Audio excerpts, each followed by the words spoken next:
today. We're fortunate to be on location for a second time. Charm, right, Shane? Shane Vandergriff, Lake Owner's Real Estate broker owner. Shane, tell us a little bit about you and a little bit about how long you've been in the business and how it evolved. Yeah, well, my dad opened Lake Owner's Real Estate in 1989, and really the idea was to serve Marshall County, Jackson County, anywhere around the lake. Right. The river channel. That was the idea. Waterfront properties, water access properties, water view, and then everything around it. So that was the idea. And so we just kind of built on that, and that's what we do. So I've been in the business since 92. When I finished school, I just came straight here and went ahead and got my license, and that's what I've been doing ever since. I've been the broker and the owner here since 96. Had a lot of good agents, some that have retired, some that have gone on, had a lot of good agents over the years. And the thing I see in my industry a lot is there's some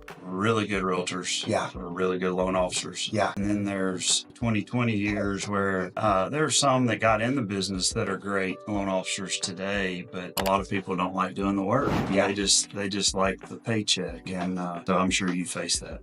Oh yeah. And we've been fortunate here. We have not had a lot of turnover. I mean, the agents that we have here, we've had them, most of them for 10 years or longer. Now we have a few new ones and we need some new blood. I like that. But most of our agents are seasoned. They've been here for a long time. They've been trained I've trained them myself, and we'll keep doing that because I think that's really important. Yeah. And well, that's a testament to your leadership, of course. Like in the mortgage business, new shiny isn't always better. Right. At the end of the day, it's about doing the simple calls. Yes. So started in 89. Tell us a little bit about your family and. A lot of girls. Yeah. Vanessa and I have 4 daughters. Oldest, out of school. She's in the workforce now. Twins that are in school. Nursing, right? Yeah, she's in nursing. She works at the hospital here at Marshall North. And then the twins, one's at Alabama, one's at Lipscomb in Nashville. She plays basketball there. And then our youngest is still in high school. So it's the Vandergriff house is busy. Yeah. It never slows down. I can attest to that. Like your house. Sure, yeah. I'm not sure I've slept in 17 years, but it's fun. It's a fun time.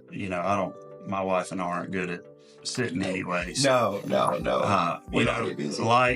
Like a lot of Shane's agents here, and I referenced his leadership. He's got beautiful, fine children, and of course, being the basketballers that we are. Yeah. She's a great role model, and you've done a fine job with them. But Shane and I were talking. I guess it's been 2 weeks because we tried this last week, and operator failed. But it helps to push record. You can do the whole show, but anyway, an interesting topic that has come up with me a lot, and you and I kind of talked about it even before now, is seller concessions. And a lot of people are, maybe their house has been on the market. Mm-hmm. It's sat for a little while, mm-hmm. or, they need to sell it quicker because, let's face it, I know in our industry, but across, it's been tough the last couple of years. And, inflation's been high. My wife and I were talking, a box of cereal is $7. Yeah. It's expensive. So with that being said, this is not creative. It's been around. It's just a lot of builders, especially tract builders, do this.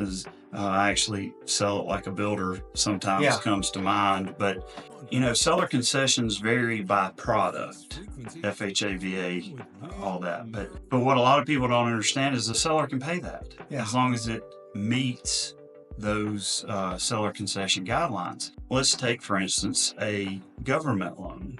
Okay. FHA loan, USDA loan, the seller can pay 6%. So you and I had discussed that. You like the idea, and sellers, tell me, after you and I talk a little bit, tell everyone how that can help a seller. We talked about the market last year. Those last 2 quarters I thought were not very good. Yeah. I mean, and so there's really good. That doesn't mean that agents don't have different agents are successful at different times. People had success, Yeah. but all in all, from a broad perspective, I was talking about economic factors. Yeah, a 30,000-foot view of the entire market. Right. Yeah, and so there's good inventory right now. I mean, 2 years ago we did not have good inventory. Right. That was the problem. Yep. All right. So and it's still a problem. Yeah, it is, but It's better. and there's properties out there. Frankly, there's some properties that should be selling that right now are not. And the only thing I can attribute that to, we've talked about this too, it seems like you've got some buyers that are kind of on the sidelines and they're waiting and they're watching to see what happens. So I would encourage buyers to go ahead, and what's going to happen is when interest rates do fall, you're going to have a lot more buyers, and then the buyers are going to be competing a lot more than they would be right now. Yeah. And I'm not sure how many pieces of content at Adam and Hammond on any social platform, but I've done lots of videos about that very thing. Yeah. I mean, when everybody is waiting for rates to drop, or a lot of people are. Yeah. That's fine and well, but it's important to be ready before and when rates drop, because just because you get pre-approved or whatever doesn't mean you have to buy today. Yeah. As a matter of fact, credit reports are good for 120 days. Really? I didn't know that. Then we can update it. Now, a pre-approval is good for 60 days. Yeah. Because, let's face it, a lot can change in the 60-day cycle. So you're 100% right. When rates hit that 6% threshold or below, 17 million more buyers enter the market. Those that wait will lose out. And I'm going to tell a quick story I was told last night by somebody that's in the construction industry. He talked to a builder, and the builder was talking to a consumer trying to get the business. And they said, if they thought about waiting, blah, blah, blah. He said, it's up to you. But if you wait, right now I can start next week. If you wait, you're number 8. That's right. That's right. So he waited a couple weeks, thinking he's still ahead of the game, calls the builder back, and he was indeed number 8 at that point. Can that hurt that particular builder? I'm sure that the builders lose business because they just can't get to it. Right. But if you have a builder or a property that you love, you can refinance it. So don't wait. Get pre-approved now. And also, why not get off the sidelines, get into the game, find the property you love, use that seller concession like we talked about to buy that rate down to get that better rate. Talk a little bit about like how that works and how that can help buyers. I understand how it can help sellers. How can it help buyers? And so since 2020, been spoiled with rates. Yeah. And I think you hear rates are higher, then you start believing rates are higher. But historically, rates are average. They're good. They're average right now. They're actually below average. But needless to say, I get it. I liked the two. For my business, it was great. But, now that rates have gone up, there are a couple of creative ways you can do it. You're talking about seller concessions. So you've got just buying the interest rate down. Yeah. Okay. So let's say standard 30-year fixed rate, about 6.5. Okay. This is not current market. This is hypothetical. Depending on the day, depending on the pricing, let's say it costs $40,000 to buy it to 5% or 5.5% or 4.5%. Let's say 4.5%. So we're just doing a buy down, and it's $40,000. So the seller can actually pay that $40,000 instead of reducing their home price, which accomplishes a couple of things. The seller doesn't have to reduce their price. Right. That keeps home value strong too from an industry perspective. But it also allows a home buyer to get below market rates. Yeah. In some cases, get it below where they can comfortably afford it and feel comfortable and can make an offer. Yeah. And they're pre-approved, close on the house, and they've got 4.5 for their 30-year fix. The other way is called. Now, is that rate good for the entire? Yeah. The 30-year fix. Length of the term. Yeah. In this hypothetical situation, it would be 4.5 for the remainder of the term. So you're saving hundreds of thousands in interest, depending on the price, and Also, the buyer is getting a manageable payment that they can afford.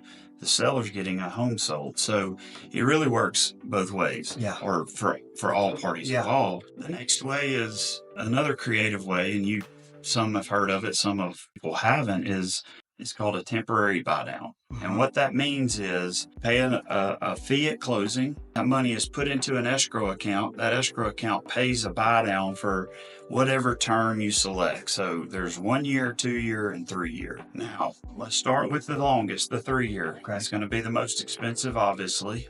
In my hypothetical situation, you're looking at 6.5% interest rate. So the first year for the 3-2-1 buy down, you would buy the rate down 3 points. And then it reverts the fourth year and for the duration of the loan to the 6.5%. A lot of people say, well, I don't want 6.5%. I get it. But the hope is within that 3-year period, rates fall. Yeah. And you can refinance it to a shorter term, same term, whatever you want to do, whatever's most strategic for your financial situation, you can refinance it. And all right, can we go back to that? Yep. The seller can pay that into that escrow. That's right. Let's say you don't use it all. That money's still there. What happens? So when you refinance it, in my situation, if you had refinanced, it goes to the principal of the new loan. Yeah, so you don't lose it. You don't lose it. You get it back. Yeah, you get it back in the form of a principal reduction on the loan. So now, are temporary buy downs for everyone? No, they're not. Right. Our regular rate buy downs, depending on the situation, depends on whether it's right for you or not. And that's why somebody that's going to look at the overall strategy. Because what a lot of people think of a mortgage, it's just debt. It's a monthly payment I have to make. Yeah. But if you'll change your mindset and look at it as a debt instrument in order to create wealth, that's where it can be powerful. So yeah, the buy downs are not for everyone, but it is a great marketing strategy for sellers that benefit the buyer as well. So didn't hear a lot about it the last couple of years, or 22, 21, because rates were so low. But now that rates are a little bit higher, you've seen, I've done several of them. These tactics, depending on the strategy, can help some buyers qualify that don't think that they can. So, okay, that's another question. So they still have to qualify on the 6.5. Oh yeah, not the. They still have to qualify. It's a lot like when you have an ARM. Back in the day, we don't see those, aren't real prevalent right now, but mortgages, like I said, there's a common misnomer out there that it's like a car payment. It's something I have to have in order to have a home. And that's true in a lot of cases. But what people don't realize is we are $1.7 trillion in consumer debt. Wow. Across the country. And it's exploded the last few years, obviously, because inflation's higher. If you have consumer debt out there, cars, credit cards, whatever, you can take cash out of a house. Make the payments a little bit more manageable, but also better your overall situation. I'll give you one example on that. We'll get back to the seller credit. I refinanced a guy's house that built a home and he used credit card. We paid all his debt off with his house. Saved him $5,300 a month. So my point is, a house is more than, it's where you make memories, it's where you raise your children, whatever, but it's also a powerful investing tool. Real estate in general. Have you seen a lot more of that in this market? The investors? No, we're not seeing as many investors as we should be. Now, a couple of years ago, yes, a lot. But the only thing I can contribute that to is interest rates. Are just not as attractive as they were. So I think that I've seen a lot of cash investors. I think you're seeing a lot of outside cash come in the markets too. And I don't think we're not excluded from that. So, all right. So I have another question about this. All right. So back to the seller pay. Okay. So on a conventional loan, is there a cap on how much the seller can contribute for the buyer? Like always, there's always a cap. Yes. So It varies per product. Okay. Conventional is unique in the fact that it varies based on down payment amount. So the more you put down, the more the seller can pay, obviously, because it is set up by Fannie and Freddie, in my mind, from a standpoint of risk. The more you have in the home, the less risky the loan is. Right. Therefore, the more the seller can pay. It's a way of getting buyer cash injected into the home. People don't walk away from things they put cash into. I mean, it happens. Yeah. But so on conventional, they can pay 3.6 and actually 9%, but they can buy it down with 20% down. They can buy it down to 6%. They can pay 6%. The seller can pay 6%. The seller can pay 6%, up to 6%. So if it's a $100,000 loan or $100,000 sales price, they're putting 20% down. They can pay up to 6% of the sales price, not the loan value. And so if the down payment goes up, that seller contribution can go up. Yes. So does it keep that ratio, that 20% to 6%? Yeah. Below that, like say they put 5% down, the seller can only inject 3%. So it's 3, 6, and 9. And there's, if you're interested in those matrix of what the seller can and can't pay, I have a great little workbook for that. But VA is a little convoluted because not all fees can be paid by the some fees can't be paid by the veteran. So their guideline states 4%, but it's not 4% of every fee encompassed like Fannie and Freddie. So and then FHA and USDA are 6%. So $6,000 on a $100,000 loan. And it's no matter what, it's capped at 6%, 6%, regardless of what. Regardless. Yeah. You can get, I've done an FHA loan with a gift and the seller paying 6%. Those deals are out there. And that's another thing is, can you get good deals on homes right now? Absolutely. I mean, yes, prices are up. That's one thing we didn't mention when we have buyers come into the market. Inventory here is better, not where it needs to be. Right. Therefore, you're going to have more demand, still slower inventory. It's only going to drive house prices up. So not only can you buy the rate down, probably save money on the purchase price. Yeah, avoiding that competition for the inventory. If you think back, or I studied the market, obviously, and in the last 40 years, other than 08, 09, that time frame, I think there was one time that there wasn't, across the country, positive appreciation. So in other words, housing and sales prices. So 1 year, taking out the mortgage meltdown and 08, 09, that tells me that it's a safe investment. Yeah. Right. Yeah. And the seller can help you get into the home. So if you're interested more about seller concessions, reach out to myself or Shane and we'll be happy to help. The last thing I want to ask is, where do you see 2025 going? Yeah. So 24 was an odd year. And I thought we talked about this a minute ago. I thought the last 2 quarters overall down, just the activity and, sales numbers, were down. Inventory, I think, is good right now. So I feel like in 25, those buyers that we talked about on the sidelines, I feel like they're going to come off and they're going to, that the market is going to be far more active in 25. Yeah, and I would urge all of you out there that are considering buying in 2025 is work with an agent, but work with a loan officer that's going to have the overall strategy in mind. Yeah. Because it is, a lot of people say it's your most important investment. And I agree with that, except I believe your most important investment is in yourself. Mm-hmm. But it's just, we got to get past the rate. There are some that say rates could go to 4.5. Yeah. And they're, Fannie, Freddie, all those came out last week and they're saying that this may be here for a little while. The reason there's so much uncertainty is obviously the presidential election, new administration coming in. We don't know what changes. We don't know what's going to work. Obviously we haven't gotten inflation under control or rates would have come down by now. We did get some decent numbers unemployment. So we actually need unemployment to help us a little bit. But if I could stress anything, it doesn't hurt to talk to an agent and talk to a mortgage loan officer that has your overall strategy at heart, but be prepared.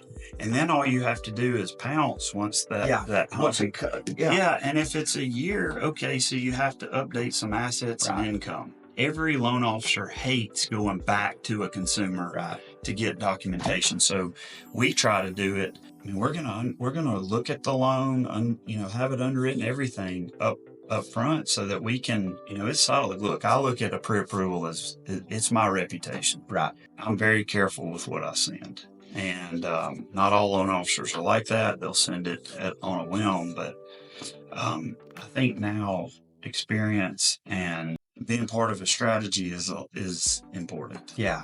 I would encourage buyers to find a skilled, experienced lender like you that really cares about them.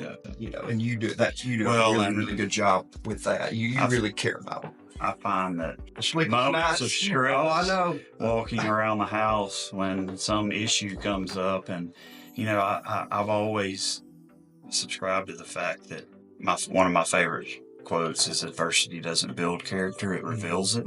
Like, who do you want by your side?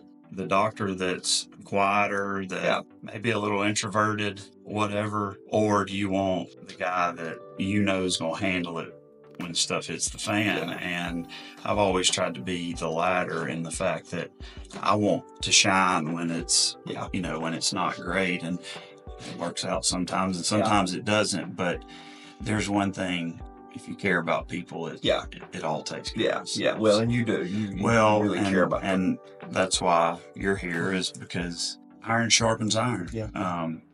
Shane's not much older than me, but he's been a great mentor and friend for a long time. And when he talks about his people, he is like an old coach. They'll run through a wall for him. And that's, again, a testament to your leadership. Appreciate that. Well, I appreciate everything. What do they need to know? I think the important thing in January of 25 for buyers is to know, hey, there's good inventory out there. Don't get too concerned and worried about what the rates are right now. Just if you're ready to make that move, it's a good time to do it. The inventory's there, and it's a good time to buy, because there's not a whole lot of buyers in the market right now. Now they're coming. I think they're coming. I don't think it's going to be long. And you can probably beat the rush right now by going ahead. If nothing else, be prepared. Yeah. Like, if you have a thought, hey, I may be moving, and that's fine. I mean, we're on your timeline. The other thing is, I had it with Bitcoin. I wish I still had it. A lot of people can say that about Apple or Tesla or whatever. But guys, real estate gives those same returns. It does.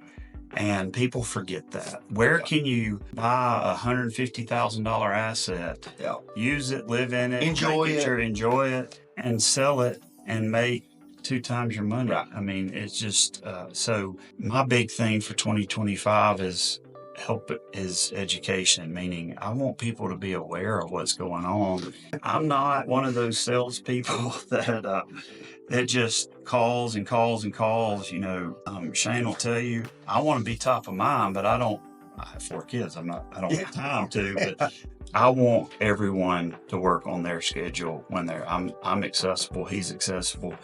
If I can't call you back, I'll call you back shortly, as will Shane. But it's just very important that people understand that the rates aren't that bad. And if you can afford it, you can probably get some deals right now. I'd agree with that.